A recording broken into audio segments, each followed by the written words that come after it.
இடம் உங்களை தேர்ந்தெடுத்திருக்கு. நீங்கள் இடத்த தேர்ந்தெடுக்கல. ரிஷபராசியாக நீங்கள் இருக்கீங்க ஒன்று. அப்படி இல்லைன்னா கடகராசி, இல்லைன்னா விருச்சிக ராசி, கும்பராசி, இந்த 4 ராசிக்காரங்களுக்கு வீடு வாசல் நிச்சயமாக உண்டு. அப்போ வீடு எப்படி அமையணும், வீட்டுக்கு உண்டான அமைப்பிற்கும் ஜாதகத்திற்கும். இல்லை முருகன் பேர் வச்சுருக்கிறவங்களுக்கெல்லாம் செவ்வாய் நல்லாயிருக்கும். அப்போ நிலத்தை வாங்குவார். முருகன் பேரில் இருக்கிறவன் அப்பார்ட்மெண்ட்டில் வசிக்க மாட்டான், ரெடிமேட் வீடு வாங்க மாட்டார். நல்லா தெரிஞ்சுக்கோங்க. அதனால் வீடு கட்டுறதுக்கு முன்னாடியே ஈசானத்தில் தான் என் போகிற பாரியா அதில் தான் என் தண்ணி இருக்குதுன்னு சொல்லிட்டு ஒரு வாஸ்து நிபுணர் சொல்லியிருக்கிறாரு அப்படின்னு சொல்லி நான் அதே பார்ப்பேன். அதனால் வீடு பிளான் பண்ணும்போது சரியாக வாஸ்துப்படி நீங்கள் அமைச்சு அதற்கேற்றாற்போல் செயல்பட்டால் சிறப்பு.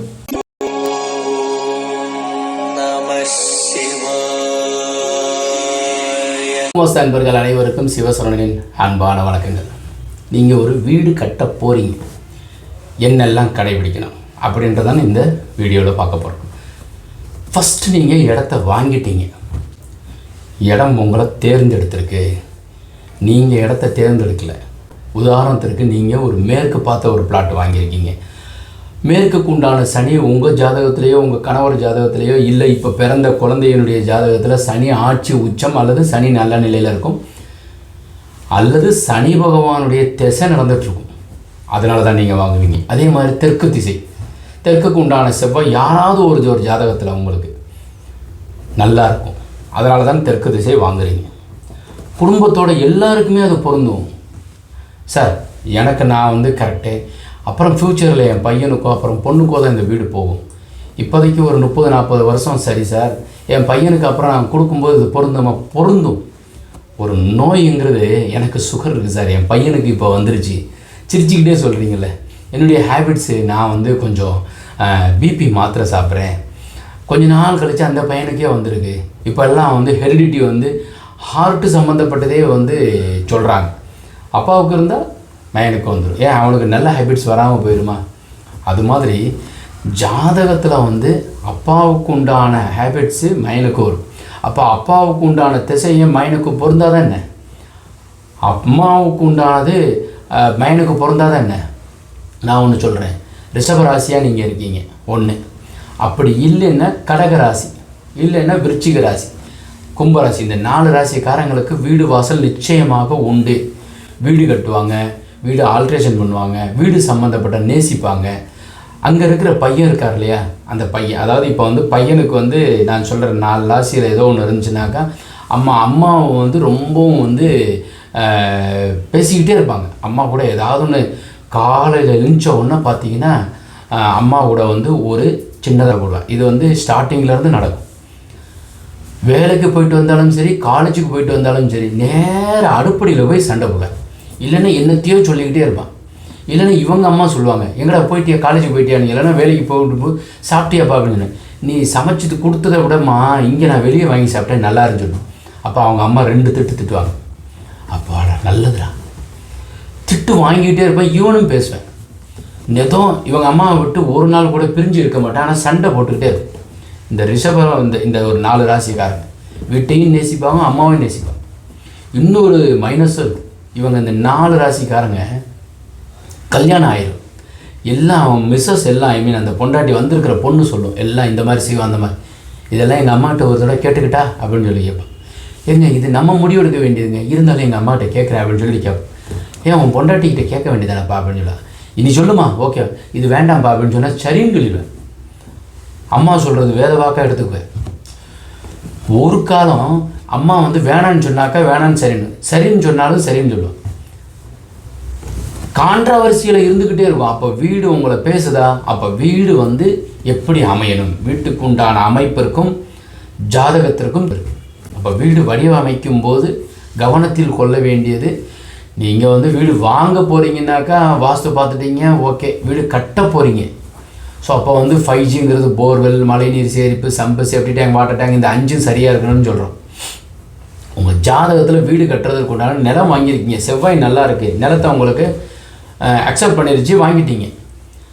வீட்டுக்கு உண்டான சுக்கிரன் உங்களுக்கு குருவோட சேர்க்கை, கோச்சார குருவும் ஜென்ம குருவும் சந்திக்கும் போது, கோச்சார குருவும் ஜென்ம சுக்கிரனும் சந்திக்கும் போது வீடு கட்டுவாங்க. ஒரு சில நாள் ஒரு 10 வருஷம் வீடு கட்டாமல் இருப்பேன், திடீர்னு கட்ட ஆரம்பிச்சிடுவேன். ரொம்ப நாளாக போட்டு வச்சுருப்பேன், திடீர்னு கட்டிடுவேன். எங்கள் இதில் வந்து திருப்பரன்றத்தில் ஒரு ரொம்ப நாளைக்கு வந்து கடந்தது, கிட்டத்தட்ட ஒரு 20 வருஷத்துக்குள்ளே வந்து அந்த ஒரு நல்ல காரியத்திற்காக பயன்படுத்துவதற்கு ஒரு இடம் இருக்குது. ஸோ 20 இயர்ஸ் சும்மா போட்டுதாங்க. இப்போ அதை வந்து ரெனோவேஷன் பண்ணுறதுக்கு ஒரு வாய்ப்பு ஒரு தம்பிக்கு கிடச்சி அதை வந்து செயல்படுத்திகிட்டு இருக்கிறார். அந்த காலம் வரணும். செவ்வாய் யாருக்கெல்லாம் வந்து நல்லா இருக்கோ அவங்க தான் வந்து முருகனுடைய பேரை வச்சுக்கோங்க. இல்லை முருகன் பேர் வச்சுருக்கிறவங்களுக்கெல்லாம் செவ்வாய் நல்லாயிருக்கும். அப்போ நிலத்தை வாங்குவார். முருகன் பேரில் இருக்கிறவன் வந்து அப்பார்ட்மெண்ட்டில் வசிக்க மாட்டான், ரெடிமேட் வீடு வாங்க மாட்டார். நல்லா தெரிஞ்சுக்கோங்க. செந்தில் அப்படின்னு பேர் வச்சுருக்காரு, வேலவன்னு பேர் வச்சுருக்கிறாரு, கந்தன்னு பேர் வச்சுருக்காரு, கந்தசாமின்னு வச்சுருக்காருன்னா அவன் வந்து கண்டிப்பாக அப்பார்ட்மெண்ட்டில் வசிக்க மாட்டார். ரெடிமேடு வேணாம் சார், எப்படி கட்டியிருக்கான்னு தெரியாது, அதனால் நான் நிலத்தை வாங்கி தான் வீடு கட்டணும். அவன்கிட்ட போய் கேட்டிங்கன்னா நிலம் வாங்குவார், பதிவார், கந்தசாமின்னு சொல்லிட்டு பத்திரம் எழுதி அதுக்கப்புறம் ஒரு கான்ட்ராக்டரை கூப்பிட்டு வீடு கட்டணும்னு சாமின்னு பேசி வீடு கட்டுவாங்க. அப்போ வீடு கட்டிகிட்டு இருக்கும்போது அவங்க வந்து பார்த்துக்கிட்டே இருப்பாங்க. மையம் வெளிநாட்டில் இருப்பார். அப்பா அவன் சொல்லுவேன், அதெல்லாம் எங்கள் அப்பனே பார்த்துக்குவார், அதெல்லாம் அவரே ஃபாலோ பண்ணுவார், அவருக்கு முடியலன்னு பரவாயில்ல, அவர் வீடை போய் பார்ப்பார், அவர் அதை வந்து எல்லாமே அவருக்கு பழக்கம் இருக்குது அப்படிம்பாங்க. ஸோ வீடு வாஸ்துப்படி அமைகிறதுங்கிறது அப்பாவனாலேயோ அம்மாவனாலேயோ இல்லையோ, உங்களுடைய ஜாதகத்தில் செவ்வாயும் சுக்கிரனும், செவ்வாய் உச்சம் பெற்றிருக்கு, சுக்கிரன் உச்சம் பெற்றிருக்குன்னா நிலத்தை வாங்கி வீடு கட்டி அதுக்கப்புறம் தான் குடி போவாங்க. செவ்வாய் நல்ல நிலையில் இருக்குது, சுக்கிரன் வந்து லக்னத்திற்கு 4ஆம் இடத்துல இருக்காருன்னு வச்சுக்கோங்களேன். அவர் எப்படி வீடு கட்டுவார்னா டெக் மாடலில் கட்டுவாங்க, தரைதளம் முதல் தளம் அப்படி கட்டிக்குவாங்க. 4ஆம் இடத்துல ராகு இருந்தால் கொஞ்சம் வாஸ்து முன்னையும் சரி பண்ணுவாங்க. ஒரு சிலருக்கு 10 வருஷம் வாஸ்து தப்பாக கன்னி மூலையில் போரை போட்டு 10 வருஷம் கழித்து நானே வந்து அவங்களுக்கு மாற்றி கொடுத்துருக்கேன். சார் உங்கள் இது தப்பாக இருக்குது சார்னாக்கா என்னத்தையும் ஓடிக்கிட்டே இருக்குது. பையனை கல்யாணம் பண்ணுற ஏஜில் வந்துட்டு அந்த பையன் வந்து வேறு ஒரு இதில் வந்து கல்யாணம் பண்ணுறதா பேசுனதுக்கப்புறம் இவர் அவசரம் என்னத்தையோ மாற்றினார். அப்புறம் இந்த பையன் வெளிநாடு போயிட்டார். அப்புறம் முன்னையும் திரும்பி வந்தோடனே மனமாற்றம் ஏற்பட்டு அவங்க இதுலேயே வந்து ஒரு பொண்ணை கல்யாணம் பண்ணார். ஸோ வீடு தான் காரணம். ஸோ நீங்கள் வந்து வீட்டில் வந்து எப்படி அமைக்கிறீங்களோ கிராஸாக, ஒரு சிலர் வந்து டிசைனாக இருக்குன்னு சொல்லிட்டு வீட்டை அப்படியே திருப்பி வச்சு கட்டுவாங்க, கோணலாக வச்சு கட்டுவாங்க. இந்த இப்போ பார்ப்போம். இப்போ வந்து வீடு கட்டிகிட்டு இருக்கும்போது இப்படி நல்லா நீட்டாக வரும். ஸோ அதை வந்து இப்படி வந்து வெட்டி கட்டுவாங்க.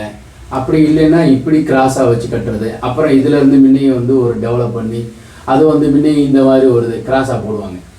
ஸோ அப்புறம் இது வந்து என்ன சார் டிசைனாக இருக்கும்ல சார், இப்படி டிசைனாக வரும். ஸோ இதெல்லாம் நிறையா வந்து இப்போ ஆர்கிடெக்சரல் வந்து டிசைன்லாம் வந்து வளர்ந்துருச்சு. ஸோ இந்த மாதிரி இருந்தால் தான் சார் நல்லதுன்னு இந்த இடத்துல போர்ட்டிகோவை போட்டு இதை வந்து தலைவாசலாக வச்சுக்கிறது. ஸோ அதே மாதிரி வீடு கட்டிகிட்டு இருக்கும்போது வந்து ஏதோ ஒரு டிசைனுக்காண்டி வந்து ஃப்ரண்ட்டு மாத்திரம் இப்படி வெட்டி இப்படி கொண்டு வந்துடுறது. இது மாதிரிலாம் தயவு செய்து பண்ணாதீங்க. அப்புறம் வீடு கட்டிகிட்டு இருக்கும்போது இந்த வீட்டினுடைய அமைப்பு இப்படி இருக்கும். ஸோ ஆரம்பம் இந்த இடம்னு வச்சுக்கோங்களேன். வீடு கட்ட ஆரம்பிக்கிறோன்னா இடத்த வாங்கினா தானே வீடு கட்டுறோம். உதாரணத்திற்கு வந்து ஒரு வெஸ்ட் ஃபேஸிங் வச்சுக்கோங்களேன், இது ஈஸ்ட்டு, இது நார்த்து, சவுத். அப்போது நீங்கள் வந்து இப்படி பிரிச்சிங்கன்னு வச்சுக்கோங்களேன், இந்த இடத்துல தானே போர் போடணும். அவர் என்ன சொல்லுவாருனாக்கா, அந்த இடத்துல வந்து போர் போடுறவரோ அல்லது கான்ட்ராக்டர் 2 பேர் தான் உங்களை கைட் பண்ணுவாங்க. சார் பின்னாடி போர் போட்டோம்னா நம்ம வீடு இப்படி கட்டிடுவோம் சாமி, அப்போ உங்களுக்கு என்ன ஆயிரும்னா நாளைக்கு வந்து ரீபோர் பண்ண முடியாது. ஃபஸ்ட்டு நெகட்டிவாக சொல்லிட்டார். அப்போ வீட்டுக்காரர் என்ன சொல்லுவார், இந்த ஊற்று பார்க்குறவங்கள கூப்பிட்டு இங்கேயும் பாருங்கள், இங்கே பாருங்கள், இங்கே பாருங்கள், அப்புறம் இங்கேயும் பாருங்கள் அப்படின்னு சொல்ல வந்து ஈஸியாக சொல்கிறதுக்காக இந்த இடத்துல பார்த்துருவார். ஈசானத்தில் தண்ணி இல்லைன்னா கண்ணியில் தண்ணி இருக்குன்னு சொல்லுவாங்க. கன்னி மூலையில் போரை போட்டு கொடுத்துருவார். அப்புறம் வீடை கட்டுவார், தப்பாக போயிடும். அதனால் வீடு கட்டுறதுக்கு முன்னாடியே ஈசானத்தில் தான் என் போரை பாரியா, அதில் தான் என் தண்ணி இருக்குதுன்னு சொல்லிட்டு ஒரு வாஸ்து நிபுணர் சொல்லியிருக்கிறாரு அப்படின்னு சொல்லி அதே பார்ப்பார். தேங்காயை வச்சு உருட்டுறது, கம்பியை வச்சு உருட்டுறது, ஏங்க உங்களுக்கு தண்ணி இருக்குன்னு நீங்கள் மனசார அந்த பூமியை தொட்டு ஐயா எங்களுக்கு வசிக்கிறதுக்கு அளவுக்கு தண்ணியை குடியா அப்படின்னா தண்ணி கொடுத்துருவார். சந்திர பகவான் உங்களை வந்து கெடுக்க மாட்டார். ஒரு ராசியிலேருந்து இன்னொரு ராசிக்கு போகிறதுக்கு வெறும் 2.25 நாள் தான். ஸோ இங்கே இருக்கிற தண்ணி அந்த இடத்துல வர்றதுக்கு எவ்வளோ செத்த நேரம் தான் ஆகும், 3 நாள் தான். அப்போ இங்கே இருக்கிறத இப்படி நீங்கள் வந்து வேணும்னாக்கா இந்த தேங்காய் உருட்டுறவரை கூட்டி வந்து காமிங்க, இங்கே தண்ணி இருக்குன்னு சொல்கிறார் இல்லையா, இன்னொருத்தவரை கூப்பிட்டு காமிங்க, இங்கே இருக்கும் பாரு தேங்காய் நிற்கும். ஆமாம் 3 டேஸில் உங்களுக்கு சைக்கிள் தானே, அப்போ இந்த இடத்துல இருக்கும்.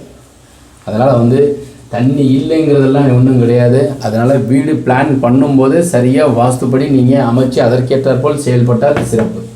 வீடு கட்ட ஆரம்பிக்கும் போது கிழக்கு பக்கமும் வடக்கு பக்கமும் நிறைய காலி இடங்கள் விடுங்க, தெற்கு மேற்கு கம்மியாக விடுங்க. அதே மாதிரி இந்த தென்னை மரம் வைக்கிறதுங்கிறது வீட்டுக்கு வெளியில் வச்சா சிறப்பு. வீட்டுக்குள்ளே வச்சோம்னாக்கா குழந்தை பாக்கியம் இல்லைன்னா தென்னம்பிள்ளை காலதாமதம் ஏற்படுத்தும். அப்படி இல்லைனாக்கா வேறொரு கேஸ்டில் இருக்கிற பிள்ளையை வந்து கல்யாணம் பண்ணிக்கிறதுக்கு உண்டான அமைப்பை நாமளே வந்து இந்த தென்னன் பிள்ளையை வச்சாக்கா நடக்கும். காசு பணம்ங்கிறது குருவனுடைய ஆதிக்கம் நிரம்பி இருக்கும். காசு பணம் கொஞ்சம் குறையிறதுக்கு உண்டான வாய்ப்பு இருக்கும். அதனால் வந்து இதெல்லாம் கருத்தில் ஜாதகத்தோட பிணைஞ்சு இதையும் கருத்தில் கொண்டு நீங்கள் வரைபடம் அமைத்தோமையானால் சிறப்பு. அடியன் வந்து ஜாதகத்தை பார்த்து குழிப்பொருத்தம் பார்த்து வரைபடம் அமைக்கிறேன். தேவைப்படுறவங்க கீழே இருக்கிற நம்பர் கான்டாக்ட் பண்ணி பிளான் கரெக்ஷனோ அல்லது பிளானோ புதுசாக அமைக்கிறதுக்கு உண்டானது வாங்கிக்கோங்க. இந்த தகவல் எல்லாமே பிடிச்சிருந்துச்சுனாக்கா ஒரு லைக்குன்னு இருக்கும், கை மாதிரி இருக்கும், லைக் போடுங்க, நண்பர்களுடன் பகிர்ந்துக்கோங்க, கமெண்ட் செக்ஷனில் பதிவு பண்ணுங்கள். இப்படியெல்லாம் நீங்கள் நிறைய தகவல் சொல்கிறீங்க சார், இதை சொல்லுங்கள் சார் அப்படின்னாக்கா சொல்லுங்கள். ஒரு சில நேரம் ஃபோன் எடுக்க மாட்டோம். நீங்கள் வேணும்னாக்கா என்னுடைய வாட்ஸ்அப் நம்பரில் வந்து நீங்கள் சார் என்னுடைய சைஸ் இது சார், எனக்கு ஒரு பிளான் வேணும்னா நீங்கள் அனுப்பி வைங்க. அதற்குண்டான என்ன ஃபீஸுங்கிறது நான் உங்களுக்கு சொல்லி அதையும் அனுப்பி வைக்கிறேன். வாஸ்துபடி உள்ள வீட்டில் மட்டுமே வசிப்போம், வளமுடன் வாழ்வோம். மீண்டும் நாளை ஒரு அருமையான தகவலுடன் சந்திக்கிறேன். வணக்கம்.